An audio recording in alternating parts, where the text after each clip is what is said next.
My name is Karen Wright-Chisolm, like I said. I'm 69 years old. I was born and raised in downtown Charleston. I'm retired Air Force. I'm retired chief in the United States Air Force. Was in there for 27 years. 7 out of 11 children, all from Charleston, South Carolina. I was born and reared in church, in the AME church, as a matter of fact. And the church said we were born and raised in was Greater St. Luke AME Church, which was like a sister church to Emanuel AME Church. Some of my relatives actually went to Emanuel AME. I went to different Bible school, church school, Sunday school things for Emanuel AME Church.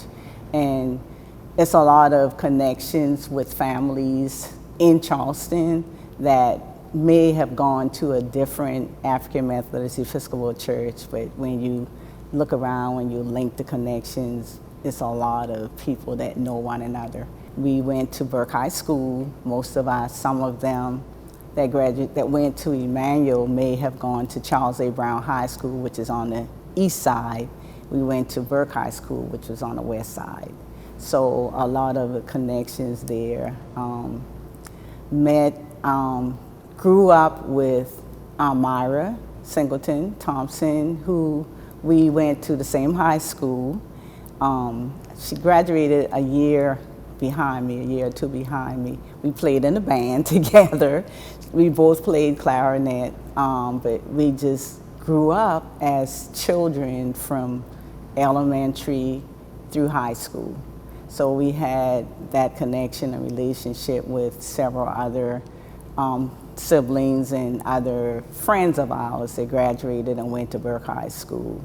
Later on, Myra and I became members of the same sorority, Delta Sigma Theta sorority. So we broadened our connection from high school, elementary school, high school. She went away to college, different college, but when we came back, we connected back in the sorority of Delta Sigma Theta. And we've been, I guess you want to say, friends for life. So knowing that, yeah, that's pretty much my connection. Other than that, just like I said, it was like maybe 2 weeks before the tragedy happened that I stopped by Myra's house. We had this conversation about family, and she was telling me that she had connected with her biological father, who was Singleton from Eddystone Island. Ironically, my dad is from Eddystone Island, and so we were talking that my grandmother was actually a Singleton from Eddystone Island. So the conversation that we had, that we were going to get together, go on Eddystone Island, research some of this family ties, because we knew there was some connection somewhere there. But that didn't happen. But I'm still in the process of trying to link the dots because of the of the names and the fact that both of our families and the backgrounds stem from Eddystone Island, South Carolina. So that was one of the last conversations that we had. That morning of the Emanuel Nine shooting, my brother Darryl, which was the youngest of my mother's children, died that morning. So we were all sitting around my dad's family house, and I texted Myra and I told her that Darryl had died, because they knew each other as well, because they had been in class and stuff together. And she responded to me that I have Bible study tonight and I'll stop by after Bible study. So one of my half-sisters, Donna, was at the house with us because my brother passed, but she was a member of Emanuel, and she would have been at Bible study had my brother not passed that morning. So we were sitting around, talking, watching TV, just having family time.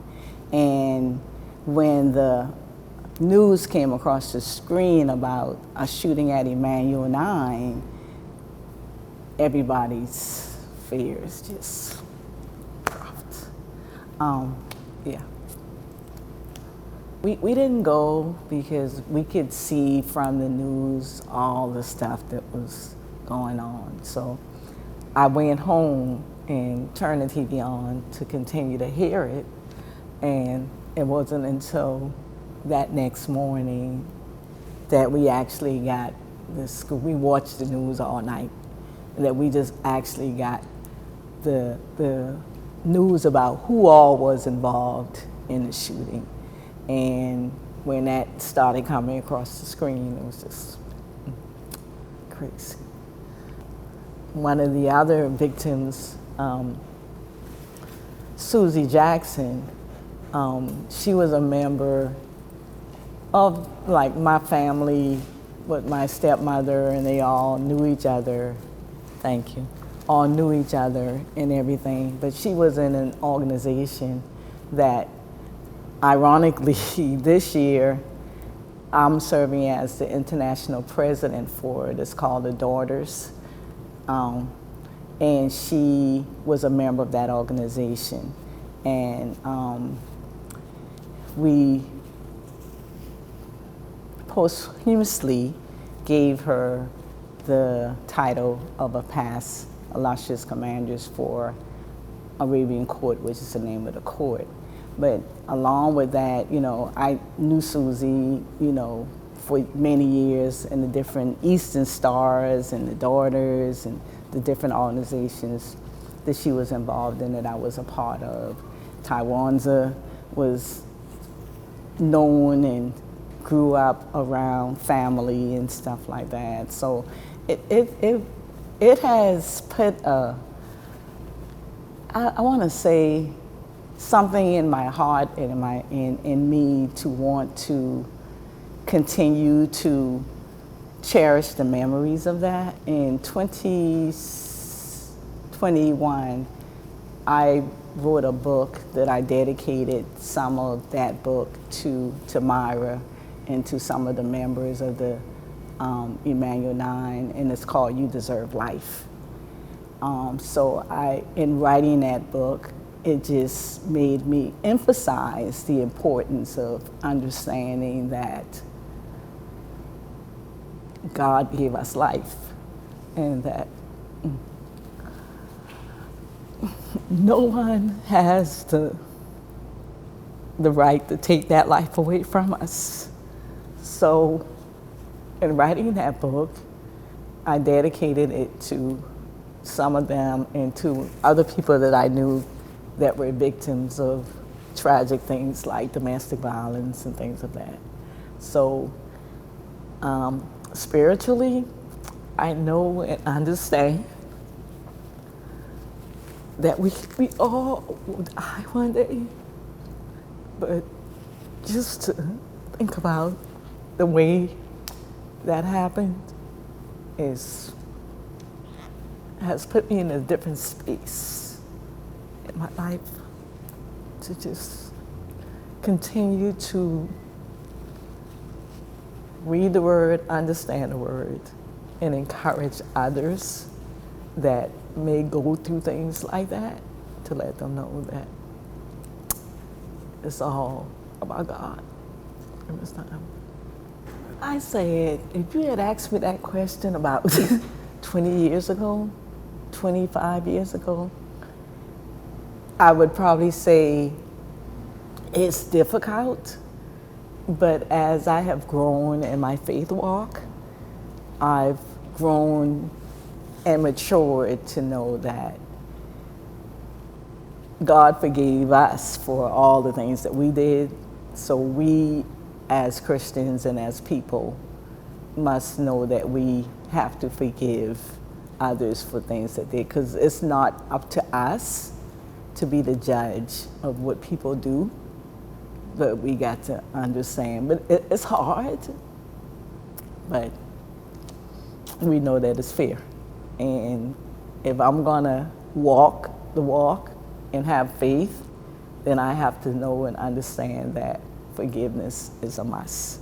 I think there are mixed emotions, to be truthfully honest, mixed emotions of knowing what happened and forgiving or not being angry or just not wanting to go crazy. It's mixed emotions.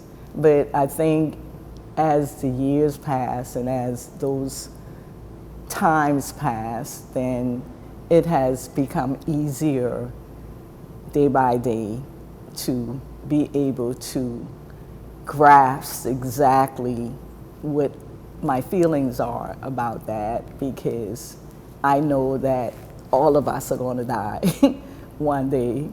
And just pray that, I have my soul right, and knowing that they had their soul right. Tragically, in the last 20 years, I think I have just gone through a lot. People dying. So it's like, we know we gotta go, but that's hurt. It still hurts. It hurts. When everything was happening, you could see that people were moving together, connections were together. But as the time passed and the years passed, it's like we forget. We forget, and we go back to doing the same craziness that we were doing. But I do believe that it brought a lot of people closer, brought a lot of people together, and it is my hope and my prayer that that feeling of unity and coming together is still there, and that it shouldn't take a tragedy to spark the unity and the coming together, that we can come together as people and realize that the chances of that happening again could any day happen. So we have to always be on that accord of loving each other, sharing, coming together, being peaceful with each other, and just encouraging that we maintain that love and that peace for humankind. So it's just, yeah. You gotta live each day like it's the last, because we don't know from one day to the next. When I was growing up, I would hear my grandmother say, tomorrow is not promised. But as I have grown and matured, I realized that the next second is not promised. That in order to be ready and be able to see God, we gotta live each day, each second, like doing the right thing. Like it's, because we don't know from day to day or second to second or hour to hour when that time is going to come. So we gotta be ready. Just know that love is kind, and that we gotta love one another. We gotta have faith in God. We gotta trust God. And we just gotta do what we have to do to make sure that our souls are protected by what we believe and what we understand as knowing right. And we just give honor to those that have gone on before us. And we just pray that one day we'll be able to see them again.